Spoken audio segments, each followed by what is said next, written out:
What is Coulomb's law? Coulomb's law क्या है? 1785 में कूलम्ब्स ने कहा था कि अगर दो पॉइंट चार्जेस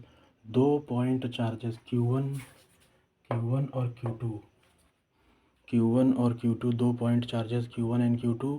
अगर फाइनाइट दूरी पर रखे हुए हैं तो जो फोर्स लगेगा इस पर फोर्स लगाएगी और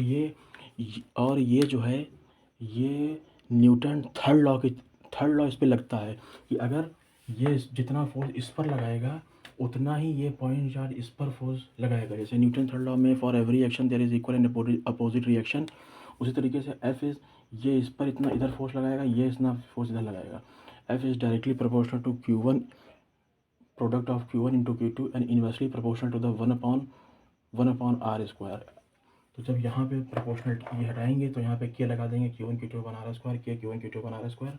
और के की वैल्यू एप्सिलॉन नॉट की वैल्यू है 8.85 into 10⁻⁻12 coulomb square upon newton into metre square,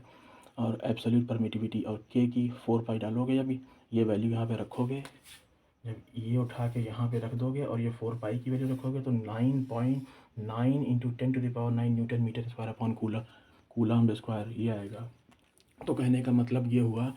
कि जैसे दो पॉइंट चार्जेस हैं, दो पॉइंट चार्जेस को जब आप यहाँ रखेंगे दूरी पे तो ये दोनों एक दूसरे के ओर फोर्स लगाएंगे, और ये फोर्स जो होता है इसको कहते हैं, ये सेंट्रल फोर्स होता है। सेंट्रल फोर्स का मतलब हो गया ये यहाँ टुवर्ड ऐसे लगेगा, और ये